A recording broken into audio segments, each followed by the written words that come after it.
अस्सलाम वालेकुम नाज़रीन, आज की इस वीडियो में हम बात करेंगे उस प्रेस कॉन्फ्रेंस पर जो कि अब से कुछ देर कबल DGISPR और DGISI ने की है। तारीख़ में पहली मरतबा ऐसा हुआ है कि DGISI जो है वो प्रेस कॉन्फ्रेंस कर रहे हैं और कैमरों के सामने आकर उन्होंने आज मीडिया से गुफ्तगू की है, सवालात के जवाबात भी काफ़ी तफसील में दिए हैं और अपनी वजह भी बताई है कि क्यों आज वो इस प्रेस कॉन्फ्रेंस में मौजूद यहाँ पर हैं और वजह क्या बनी उनकी यहाँ पर आने की। उसके अलावा जो आज प्रेस कॉन्फ्रेंस का जो आगाज़ हुआ, आपने ऑलरेडी सुन रखी होगी प्रेस कॉन्फ्रेंस या फिर सोशल मीडिया पर जो एक वावेला मचा हुआ है, मौजूए बहस है, यही आज की एक डेवलपमेंट। उस पर उन्होंने साइफ़र का मामला उठाया और उसको एक ड्रामा करार दिया कि इमरान खान ने एक ड्रामा रचाया उस साइफ़र को लेकर के, जबकि ऐसी कोई हकीकत नहीं थी। उसके बाद अरशद शरीफ साहब के मामले पर भी इनडायरेक्टली आप कह सकते हैं कि इमरान खान को भी इसमें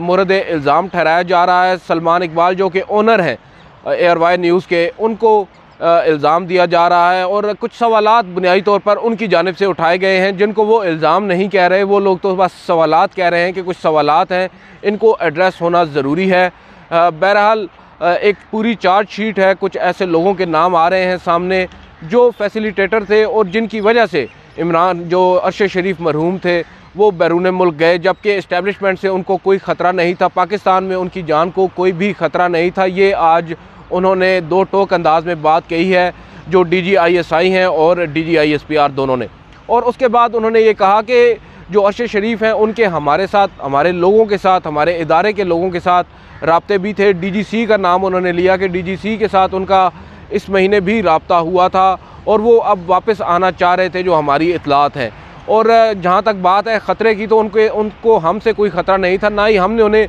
मजबूर किया था बाहर जाने को। अलबत्ता उन्होंने यहाँ पर ये बात कही जो उनकी इतलात हैं कि खैबर पख्तूनख्वा ने अपने तौर पर एक वार्निंग लेटर जारी किया जिसको किसी एजेंसी की बैकिंग हासिल नहीं थी, किसी न फेडरल एजेंसी की बैकिंग हासिल थी और ना ही वफाकी हुकूमत की बैकिंग हासिल थी। पता नहीं उन्होंने किस बुनियाद पर वो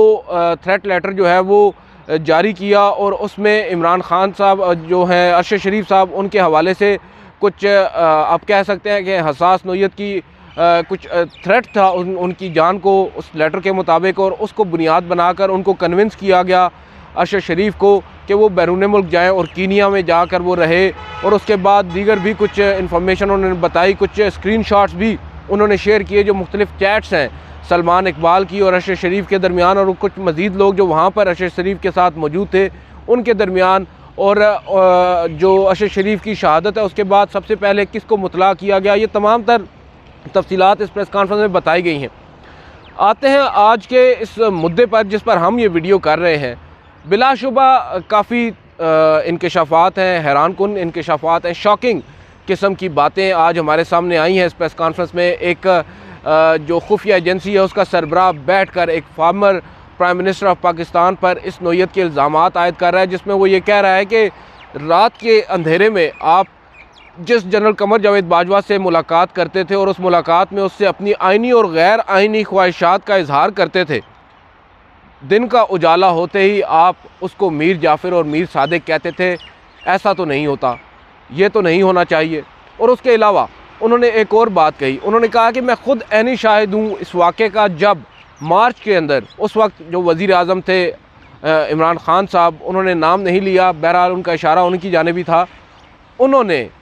जनरल कमर जावेद बाजवा को एक लामहदूद एक्सटेंशन यानी मुद्दत मुलाजमत में तोसी की पेशकश की, जो कि काफ़ी उनके मुताबिक जो है वो काफ़ी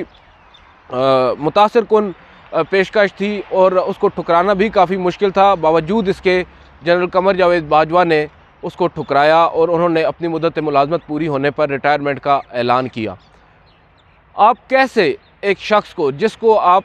उसकी तारीफ़ों के पुल बांधते हैं, उसकी तारीफ़ों के पुल बांधते रहे हैं माजी में, और उसके बाद उसको आप इतना काबिल समझते हैं कि उसको लामहदूद या एक तवील अरसे के लिए आर्मी चीफ़ के ओहदे पर बरकरार भी रखना चाहते हैं, अचानक से वो कैसे मीर जाफ़िर और मीर सादिक हो गया? उनका बुनियादी तौर पर यहाँ पर कहना यह था कि सिर्फ़ इस वजह से कि उन्होंने आपकी गैर आइनी तौर पर मदद नहीं की हुकूमत में रहने में, तो शायद आपने उनको मीर जाफ़िर और मीर सादिक कह दिया। नो कॉन्फिडेंस मोशन का भी यहाँ पर तज़किरा हुआ। नो कॉन्फिडेंस मोशन में वो मदद चाहते थे, उस मदद को ठुकराया गया जब जो आर्मी है उसकी जानिब से, तो उसके बाद से इमरान खान जो है वो नाराज़ हुए। आज की इस प्रेस कॉन्फ्रेंस का क्रक्स तो ये था। उसके बाद अब आते हैं जो तबसरे हो रहे हैं सोशल मीडिया पर। एक अजीब सा जो है तूफ़ान बदतमीज़ी बरपा है सोशल मीडिया पर। एक पार्टी, एक फरीक का मौक़िफ़ सामने आया है और उस मौक़िफ़ को सुनकर मुझ जैसे कई सहाफ़ी जो हैं वो अब फतवे दागना शुरू कर दिए हैं उन्होंने दूसरी पार्टी को सुने बगैर ही उनको जो है वो मोरद इल्ज़ाम ठहराना शुरू कर दिया है, ये जानते बूझते भी कि अभी सिर्फ एक पार्टी का इल्ज़ाम आया है, सिर्फ इस वजह से कि वो पार्टी काफ़ी स्ट्रॉन्ग है, वो इस्टेब्लिशमेंट है पाकिस्तान की,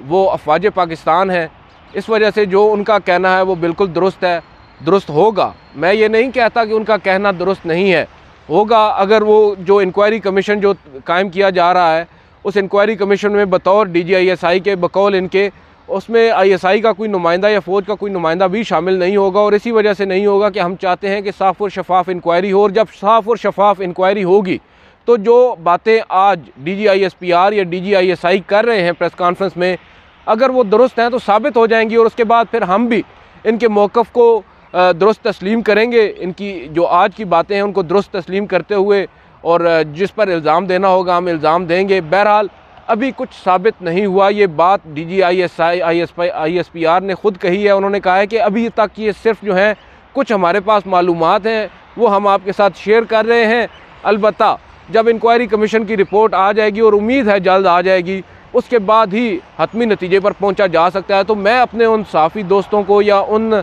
दीगर दोस्तों को भी ये मशवरा देना चाहूँगा कि अभी से जो है वो अपने जो तबसरे हैं या अपनी जो ख्वाहिशात पर मबनी राय है उसको अपने तक महदूद रखें। हो सकता है इस इंक्वायरी कमीशन से अगर ये ऑब्जेक्टिव अपनी फाइंडिंग देता है और बिल्कुल भी किसी प्रेशर में आए बग़ैर फैक्ट फाइंडिंग ये करता है, तो हो सकता है जो आज की प्रेस कॉन्फ्रेंस है इसके अंदर की गई बातों से कहानी बिल्कुल मुख्तलिफ हो। बहरहाल अभी कुछ भी कहना कबल अज़ वक्त है। इमरान खान साहब का किरदार यहाँ पर बहुत ज़्यादा अहम है, क्योंकि उन पर डायरेक्ट एक जो इंटेलिजेंस एजेंसी है उसके चीफ़ ने और अफवाज पाकिस्तान के तर्जुमान ने इल्ज़ाम लगाए हैं, और एक से ज़ायद इल्ज़ाम लगाए हैं। एक तो उन्होंने बात कही DGISI ने कि जब उनका बतौर DGISI अपॉइंटमेंट के लिए एक इंटरव्यू था, एक रस्मी सा इंटरव्यू होता है जो प्राइम मिनिस्टर करते हैं, उन्होंने इनसे सवाल पूछा DGISI से कि आप मुझे बताएं इस वक्त पाकिस्तान को दरपेश सबसे बड़ा मसला कौन सा है, जिस पर मैंने बतौर DGISI मैंने बताया इमरान खान को कि इस वक्त पाकिस्तान का सबसे बड़ा जो पाकिस्तान को दरपेश मसला है वो मईशत का है। जिस पर इंटरव्यू लेने वाले हज़रत ने मुझसे कहा कि आप गलत कह रहे हैं, मैं आपकी बात से इत्तेफाक नहीं करता। इस वक्त जो पाकिस्तान का सबसे बड़ा मसला है वो है हिज़्ब इख्तिलाफ। तो पहले तो हम ये बात मान लेते हैं कि जो बात वो कह रहे हैं वो बिल्कुल दुरुस्त होगी, और अगर इस बात को दुरुस्त तस्लीम कर लिया जाए तो इस प्रेस कॉन्फ्रेंस में आज इसका ज़िक्र करना मेरी समझ से बालातर है। बहरहाल अब मैं भी ज़्यादा नहीं बोलता, जो उन्होंने बोलना था वो काफ़ी कुछ बोल दिया है, और जो कुछ होना है वो हो रहा है। अब मामला सुप्रीम कोर्ट में भी एक केस है, वो भी हमने आपको गुज़िश्ता रोज़ बताया था कि उसमें भी काफ़ी कुछ हो रहा है। तौहीन अदालत की एक दरख्वास्त है वफाकी हुकूमत की, जो कि इन्फ्रक्चुअस हो चुकी है, जो कि 25 मई के हवाले से है, और अदालत उसको एक दफ़ा डिस्पोज ऑफ कर चुकी है। अब उस पर फिर अदालत ने वही 5 रुकनी लार्जर बेंच बिठा रखा है, और उस पर 2 समातें हो चुकी हैं। गुज़िश्ता समात पर अदालत ने जो है इमरान खान से और उनके वकला से जवाब तलब किया है तहरीरी तौर पर, लेकिन नोटिस जारी नहीं किया, जो कि हमने आपको गुज़िश्ता वीडियो में बताया था कि हमें कम अज़ कम मेरी नाकिस राय में जो मेरी अंडरस्टैंडिंग है ऑफ द कोर्ट उसके मुताबिक मुझे तो यूँ ही लग रहा है कि जो ये नोटिस है इसके पीछे कोई शोकाज नोटिस हो सकता है, और इमरान खान के ऊपर तौहीन अदालत भी लग सकती है। और अगर तौहीन अदालत लगती है तो इमरान खान के लिए नाअहली जो है वो सामने आ जाएगी, और 5 साल की कम अज़ कम जो नाअहली है इमरान खान नाअहल हो जाएंगे। और सज़ा का तो यहाँ पर मुमकिन नहीं है कि उनको सज़ा दी जाए, लेकिन सज़ा याफ्ता होने की बुनियाद पर ही जो है उनको सज़ा से मुराद जेल टाइम उनको ना हो शायद, लेकिन जो सिर्फ मुर्तकिब करार देना ही जो है उसके सज़ा के ज़ुमरे में जब आएगा और वो नाअहल हो जाएंगे, तो जो मामला इलेक्शन कमीशन से नहीं हो सका वो यहाँ से हो जाएगा। और आज फैसल वावडा साहब का केस था,